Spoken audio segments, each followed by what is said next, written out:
Welcome, everyone, to the NoDQ.com live recap of Friday Night Smackdown for March 7th, 2025. We are coming off the Elimination Chamber Premium Live event. Smackdown was in Philadelphia. Huge crowd, over 16,000 fans. Place was packed. Let's talk about Smackdown. Chat room, leave me your thoughts on the show. What you liked, what you didn't like. Hamp Connell did not like the length of the show, and I do agree with him on that.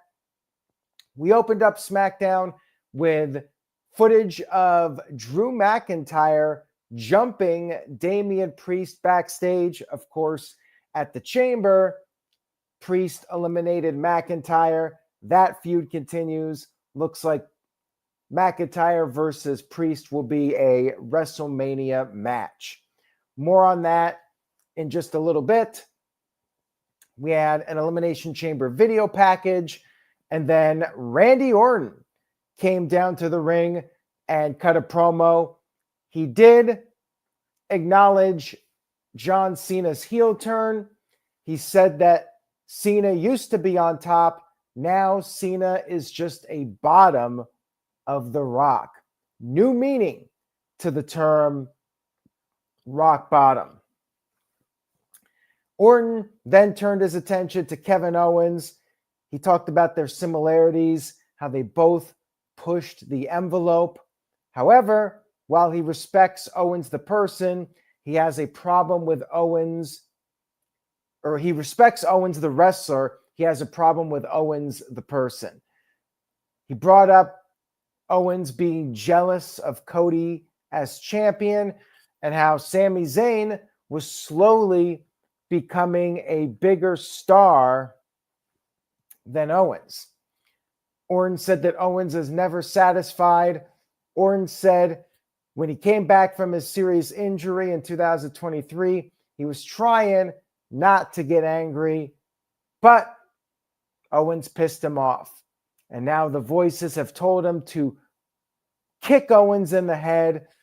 And he said that Pat McAfee will go down as the second best punter in WWE. It was a good promo from Randy Orton. He set up the match for WrestleMania, Randy Orton versus Kevin Owens. Maybe a little long, but it was a good promo nonetheless. Backstage, we had Tiffany Stratton and Piper Niven setting up a match. It was a very standard TV match. Piper Niven got the upper hand for a while with a cannonball out to the floor. But then afterwards, Tiffany was able to make a comeback. She came off the top of the swanton. Piper kicked out of that. And then Piper regained control, took her down with the boss man slam. But then she went for her big corner splash, missed, and Tiffany hit the prettiest moonsault to score the 1-2-3 victory. Biggest positive of this was Tiffany Stratton gets another win as champion. After the match was over, Charlotte Flair attacked Tiffany and put on the figure eight and stood tall over Tiffany, building up a little bit of heat. Obviously, Charlotte Flair is the heel in this storyline, which is fine. I think it's the way it should be. Match was okay. Like I said, standard TV match. We had General Manager Nick Aldis in a video package talking about the tag team division, how it's chaotic. He had this whiteboard with everybody's picture on it, and he was drawing all these lines, recapping the history of the tag division over the past several months. And then he announced that next week it will be Street Profits against DIY for the tag team titles. And then for this week's show, there would be a triple threat match with the winning team becoming the number one contenders. That match was Los Garza versus Motor City Machine Guns versus Pretty Deadly. Crowd did not care about this match whatsoever. And as a matter of fact, considering that this was a sold-out crowd in Philadelphia, it was one of the weaker WWE TV crowds of the year. They did react to a few things on the show, but for most of the matches, it was a struggle for the wrestlers to get them on their feet. Match was all right. Another standard TV match. Garzas did their dueling moonsaults to the outside, and then Motor City Machine Guns built up some momentum, but then Kit Wilson prevented the skull and bones, and then Prince was able to pin Chris Sabin with a backslide to get the victory pretty much out of nowhere. I know there are Pretty Deadly fans out there, but I feel like the wrong team won this one. Even though we've already seen Motor City Machine Guns versus DIY, I feel like doing a rematch with them would make more sense, or doing a triple threat for WrestleMania, Street Profits versus DIY versus the Machine Guns. Feel like the Machine Guns got to be in the WrestleMania match. Now, of course, it could end up all the teams eventually get to WrestleMania, Pretty Deadly come up short, or we get interference or something. Anything's possible. But yeah, Pretty Deadly winning just with a backslide kind of felt lackluster to me. We had Bianca Belair come into the ring for a promo, the big payoff to this Who Attacked Jade Cargill storyline. She talked about how she had a bond with both Jade Cargill and Naomi, but she was confused. She wanted answers. She called out Naomi. Naomi came down to the ring and said it wasn't what it looked like. Bianca asked her straight up, did you attack Jade Cargill? But Naomi was dodging the question. She said she wanted to focus on the tag titles. Crowd was chanting what at her. And Naomi once again asked her, she wanted the truth. If you've ever seen A Few Good Men, it was kind of like this. She kept asking her, and without saying the line from the movie, which is, you want the truth, you can't handle the truth. Instead, Naomi finally did, in fact, say the truth is, it was her. And she explained her actions. She said that Jade had been piggybacking off of Naomi or Bianca the whole time. Naomi said Jade was piggybacking off of Bianca the whole time. And then Naomi said that she got pushed to the side and she was getting very emotional. She had the tears coming down her face. She really went all out for this. And she said she did it for The Rock. No, she didn't say that. She said she did it for them. She did it for herself. She did it for Bianca Belair. And she tried to hug Bianca. Bianca said, don't touch her. Bianca was very emotional. Bianca said that they were done. And then she left the ring and Naomi got angry. She called Bianca an ungrateful bitch, said that she should have taken out Jade sooner and harder. At this point, Jade stormed to the ring and she went right after Naomi, brawled with her, and then left Naomi laid out with the Jaded. And that was the end of the segment, with Bianca leaving the ring and Jade Cargill continuing to get her payback on Naomi. It was a very interesting segment, and I've definitely seen some mixed opinions on it as far as the acting goes. Matthew said the acting was terrible, but I've seen other people say they should get an Oscar. It was interesting to me in the sense that there were moments where I thought, man, the acting's not that good. And then other times I thought, well, they're actually doing a pretty good job. I wasn't really quite sure if I loved it or hated it, but I give them both credit for trying to go all out with this and making it as emotional as possible. They both were crying. So they were really doing everything in their power to bring out the emotion in this storyline. Where it goes from here, that's anyone's guess. One would think that Bianca's moving on, going for the world title, and it'll be Jade versus Naomi at WrestleMania.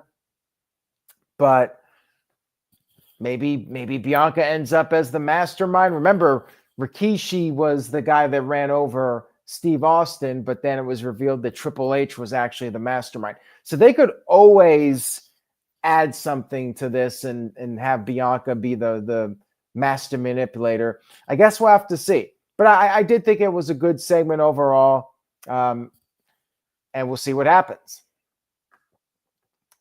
We had a video package. Lex Luger is officially going into the WWE Hall of Fame, and they filmed a rehab DDP Lex Luger video, and Cody Rhodes came in and announced to Luger that he was going in. Really cool moment. This was classy.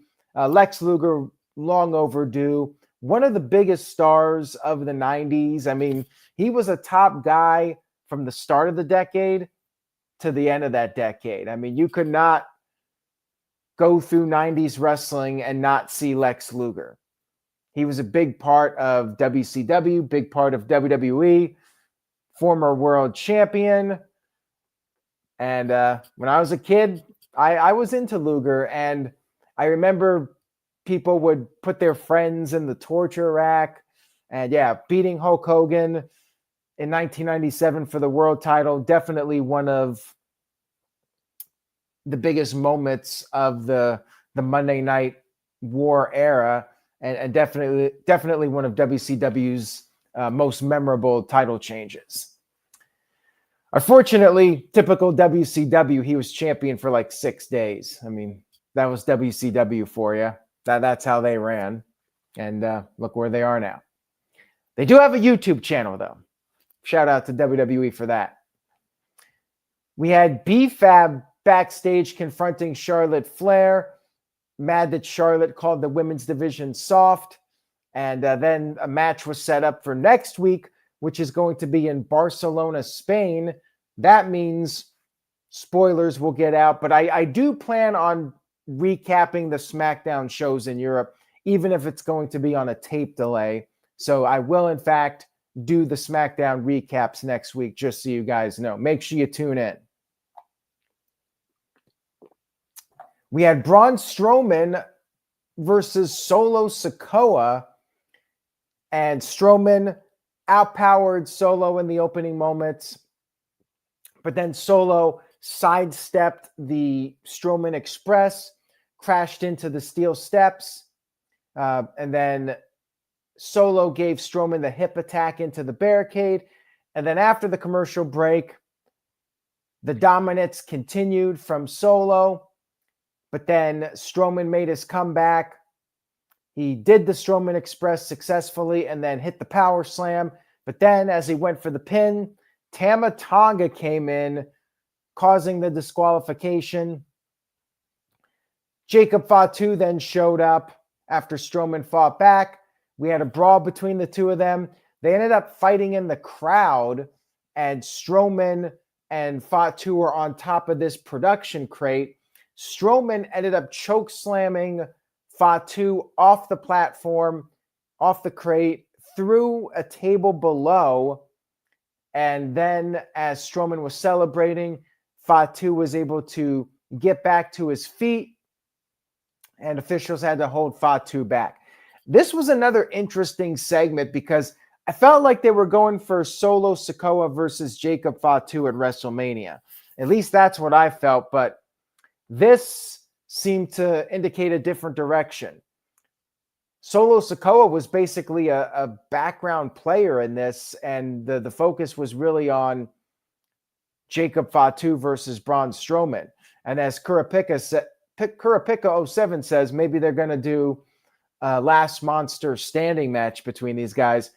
Maybe they don't do it at WrestleMania and then Solo gets back in it. But you would think if it was Solo versus Fatu, Solo would have picked up the win here and build him up for Jacob Fatu. I don't know. Strange to me what's going on with this bloodline storyline. But again, we got like 6 weeks until WrestleMania. there's still time to shift things around. We had an LA Knight promo backstage to hype up his U.S. title match with Nakamura. He said it was going to be the rebirth of the United States Championship. We then had Chelsea Green with Piper Niven. Piper Niven had lost to Tiffany Stratton. Piper was trying to get her together for the match, be in her corner. She had a title defense against Michin, a hardcore match. And then Zelina Vega came in and said she is coming for the champion. Kind of gave away the outcome of this since Zelina Vega is a babyface. And, typically they don't do face versus face matches. Every now and then they do, but it's usually heel versus face. We had this hardcore match, street fight, whatever you want to call it. Chelsea Green defending against Michin. Chelsea had this Cactus Jack attire, and Michin was wearing a jersey for the Philadelphia Eagles. They were using the weapons, of course. We had a trash can with various weapons and chains, and Michin used a fire extinguisher. And then Piper Niven did show up. Piper interfered, of course, no DQ in this match. And then we had BFAB showing up to even the odds and get rid of Piper Niven. Then a table was set up. Chelsea was placed on the table. Michin came off the top with a senton or a leg drop, putting Chelsea through the table. The table was partially broken too already before they even did the move. I think the table leg collapsed or something like that. And then we had interference again. A woman pulled out Chelsea Green and revealed herself to be Alba Fire. She kept her job. Her partner got cut, but Alba Fire is still employed by WWE. She attacked Michin, and then Chelsea Green was able to pick up the win. And after the match, Alba Fire did the salute. So it looks like she's officially part of Chelsea Green's Secret Service, Chelsea's faction, whatever we're calling it. And I'm fine with this. I feel like Michin she's doing the little twerking thing now in the matches, but beyond that, not really getting much in the way of crowd reactions. And I feel like this feud has just played itself out. Time to move on for some new challengers for Chelsea. Yeah, I had no problem with this. Happy for Alba Fire. They got something for her, keeping her around. Yeah, match was entertaining for what it was. Backstage, Santos Escobar yelled at Los Garzas. He's very upset with them for losing. He said things have to start changing, and he said he's demanding it. Andrade then came in after Santos and Garza left and talked to Humberto and said Humberto deserves better. Poor Andrade. They got no clear direction for him at this point. Cody Rhodes, the WWE champion, came down to the ring for a promo to discuss John Cena. And man, his eye was in rough shape. He had a very black, bruised eye from Travis Scott delivering that shot to his face at Elimination Chamber.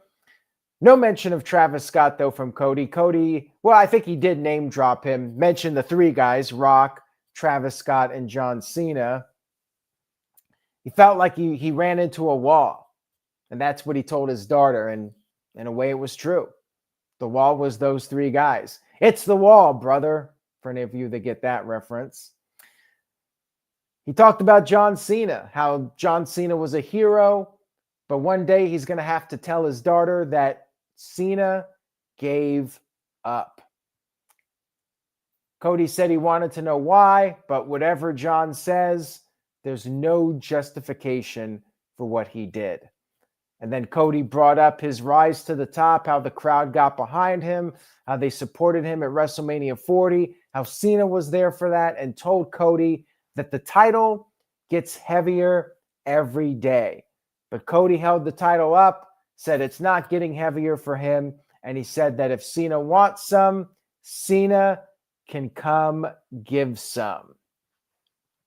This was a great promo from Cody. And the crowd did wake up for this. As I mentioned earlier, they were quiet for most of the show, but they did heat up for Cody's promo. Cody was fantastic here. Money promo. And in a way, the black eye really added to this story, made the beatdown and the turn feel even more dramatic and impactful. So yeah, it worked out. It's a great visual, Cody with that black eye. Shout out to Building Nexus, who sent in a $2 super chat. Thank you for the tip. I appreciate it. Building Nexus says, could Paul Heyman help John Cena beat Cody Rhodes at WrestleMania? I don't think so. I think Heyman will be sticking with Roman Reigns for the time being. I think that Cena will have help from The Rock and maybe even Travis Scott. Like, I could still see Travis Scott being physically involved despite what he did. Will that be enough? Maybe.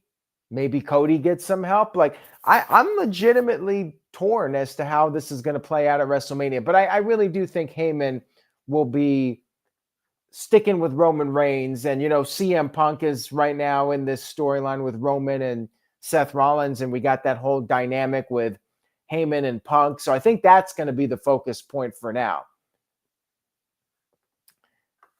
And I agree with Walter. The black eye made Cody look even more badass for surviving that beatdown. Backstage, speaking of guys that really have no direction, Carmelo Hayes was back there with The Miz. They're still talking about Mello Don't Miz TV. Randy Orton then showed up, and Nick Aldis made Orton versus Carmelo for next week's SmackDown. That'll be in Barcelona. Whatever. I mean, match should be fine, but yeah, Carmelo's losing this one. Next up, we had Big Jimmy Uso versus Drew McIntyre. Pretty standard match here. Another average TV match. Rematch from a couple of weeks ago. Jimmy had the upper hand for a while. He sent McIntyre over the announce table. But then after the commercial break, McIntyre kicked out of a super kick. And then McIntyre got the 1-2-3 victory with the Claymore. Really, the biggest news here was Drew McIntyre actually picked up a win. Finally, it's about time, right? After the match was over, Damian Priest got his payback from earlier. He attacked McIntyre, called him a scumbag, said he's going to be coming after McIntyre every single week. And then the officials had to eventually break it up and get Priest out of there. Angle was fine. I still feel like this is not a WrestleMania level match. I think they're going to need a lot of promo work and some really compelling storytelling to sell this as a WrestleMania match. It does feel like two guys that, you know, you got to put the card together and get everybody on. And they're like, well, we got McIntyre, we got Priest. We don't really know what to do with them, so we're just going to throw them against each other for WrestleMania. That's really what it feels like. It does feel like a match thrown together for WrestleMania just to get these guys on the card.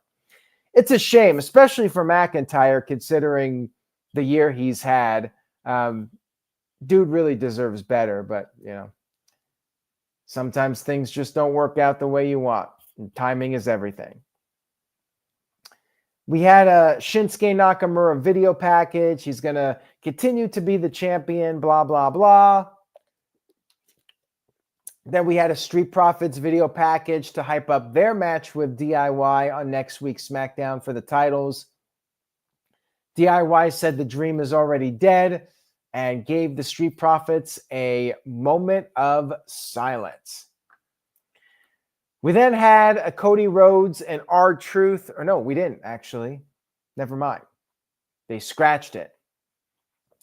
We had the U.S. title match, LA Knight versus Shinsuke Nakamura for the United States Championship. Shin quickly retreated to the outside of the ring. LA Knight went after him, and then after the break, they were trading shots. Nakamura got the upper hand for a while, delivered a back suplex off the top, but LA Knight kicked out of that, and then LA Knight avoided the Kinshasa, came off the top with the big elbow, went for the BFT, but Nakamura once again slipped out of the ring. Nakamura grabbed the chair. He attempted to use the chair. The referee took the chair away, and then Nakamura went for the mist, but LA Knight ducked, and Charles Robinson, the referee, got blinded by the mist. Crowd woke up for this one. Another moment where the crowd actually got into it. They really liked the mist spot. And then LA Knight rolled up Nakamura, but there was no referee. And then Nakamura regained control. He tried to use the chair again, but then Knight countered him. Knight hit the BFT on the chair, went for the cover. A second referee ran down and counted the 1-2-3 victory. So LA Knight is once again your United States champion.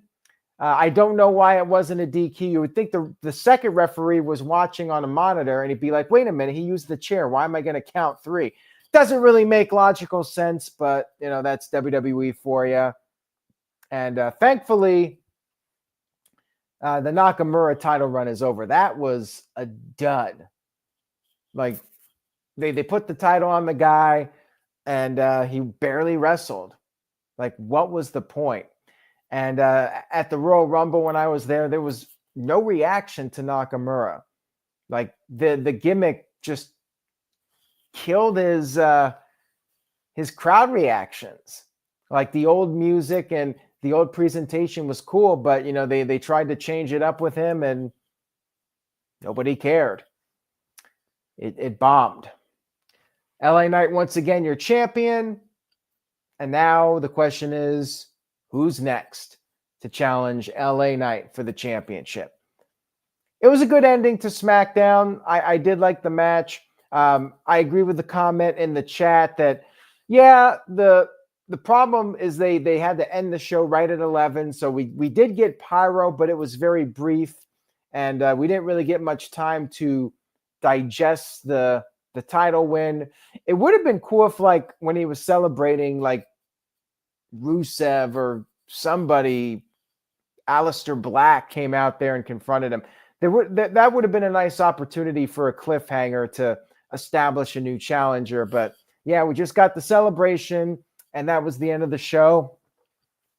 Overall, I thought SmackDown was good. I don't think it was great. I think the matches were okay. Main event was pretty solid, though. The highlight for me was the Cody Rhodes promo. That was a hit. And the Naomi, Bianca Belair, Jade Cargill segment, that was, like I said, interesting. I was intrigued by it. I did like it, even though I had mixed feelings on the acting. I did think it was overall an effective segment. And all in all, it was a good SmackDown. I give it 6 out of 10, slightly above average. There were a few noteworthy moments, as I mentioned, but beyond what I talked about here just now, I think most of the show was skippable.